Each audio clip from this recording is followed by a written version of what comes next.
یا ایھا الناس انا خلقناکم من ذکر و انثی وجعلناکم شعوبا وقبائل لتعارفوا ان اکرمکم عند اللہ اتقاکم ان اللہ علیم خبیر. اے انسانوں، ہم نے تمہیں ایک جوڑے سے بنایا ہے، مرد اور عورت کے جوڑے سے، تاکہ آپ ایک دوسرے کو پہچان سکو، نہ کہ آپ ایک دوسرے سے نفرت کرو. اور سب سے بہترین انسان وہ ہے جس کے پاس تقویٰ ہے. یہ قرآن مجید کی آیات آپ کو بتا رہی ہے اللہ کے جانچنے کا، اللہ کے امتحان کا کیا معیار ہے. اس آیت سے پتہ چلتا ہے کہ ایک انسان دوسرے انسان سے افضل نہیں ہے کیونکہ وہ امیر ہے. دولت کے وجہ سے کوئی انسان دوسرے انسان سے اونچا نہیں ہے، رنگ سے نہیں، کالا یا سفید، عمر سے نہیں، جنس سے نہیں، مرد یا عورت، اپنے قبیلے سے نہیں. اگر ایک انسان دوسرے انسان سے اونچا ہے تو صرف تقوی کی وجہ سے. تقوی. اگر آپ کا تقوی ایک دوسرے انسان کے تقوی سے بہتر ہے تو اللہ کے نظر میں آپ اونچے ہیں. تو اگر آپ کو کمپٹیشن لگانا ہے ایک دوسرے کے درمیان، پیسے کا کمپٹیشن یوز لیس، شہرت کا کمپٹیشن یوز لیس، رنگ کا کمپٹیشن یوز لیس، کس کا گھر بڑا یوز لیس. کمپٹیشن ہونا چاہیے تقوی کی بنیاد پہ. تقوی، صرف تقوی آپ کو اللہ کے نظر میں اونچا کر سکتا ہے. یہ حل ہے ریسزم کا. آج ہم دیکھتے دنیا میں دہشت گردی ہے، سب جگہ دہشت گردی ہے. یہ ایک قرآن کی آیت اگر انسان عمل کرے اور اس کو سمجھ لے تو دنیا سے دہشت گردی نکل جائیں گی. اللہ تعالیٰ فرماتے ہیں سورہ مائدہ میں، سورہ نمبر 5 آیت نمبر 32 میں، اگر کوئی انسان ایک دوسرے انسان کا قتل کرتا ہے سوا دو چیز کے، قتل کے بدلے قتل، یا وہ انسان نے اس زمین پہ فساد پھیلایا، یہ دو چیز کے علاوہ اگر کوئی انسان دوسرے انسان کا قتل کرتا ہے تو گویا کہ ساری انسانیت کا قتل کیا ہے، سارے انسانیت کا قتل کیا ہے. یہ آیت قرآن مجید میں کہتی ہے اگر ایک انسان دوسرے بے گناہ انسان کا قتل کرتا ہے، چاہے مسلم ہو یا غیر مسلم ہو، اگر کوئی بھی انسان مسلم یا غیر مسلم دوسرے کوئی بے گناہ مسلم یا غیر مسلم انسان کا قتل کرتا ہے تو گویا کہ وہ ساری انسانیت کا قتل کر رہا ہے.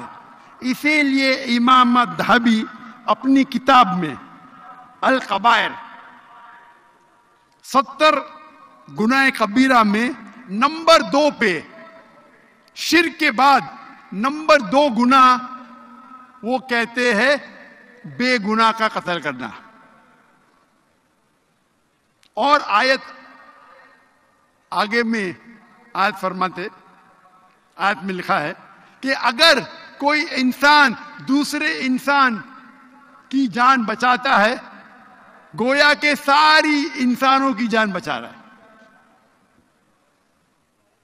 یہ آیت، یہ پیغام قرآن مجید کے علاوہ کوئی بھی کتاب میں نہیں ہے، کوئی بھی مذہبی کتاب میں نہیں ہے. اگر انسان اس آیت پہ عمل کرے تو دہشت گردی دنیا سے ہٹ جائیں گی. اس آیت میں یہ نہیں لکھا ہے کہ اگر کوئی بے گناہ مسلمان کا قتل کرتا ہے، یہ لکھا ہے کہ اگر کوئی انسان مسلم یا غیر مسلم کوئی بے گناہ انسان کا مسلم یا غیر مسلم کا قتل کرتا ہے گویا کہ ساری انسانیت کا قتل کرتا ہے. اگر ایک انسان دوسرے انسان کی جان بچاتا ہے، چاہے مسلم ہو یا غیر مسلم، آپ اگر ایک غیر مسلم کی جان بھی بچاتے ہیں ایک انسان کی، تو گویا کہ ساری انسانیت کو بچا رہے ہیں۔ اگر یہ آیت پہ عمل کرے تو دنیا سے دہشت گردی نکل جائیں گی۔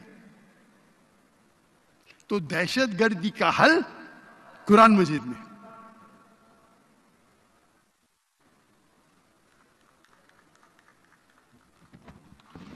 تالی نہ بجائیں، تالی نہ بجائیں۔ نعرہ تکبیر، نعرہ تکبیر۔ قرآن میں حل ہے ان ایکوالٹی کا، انجسٹس کا۔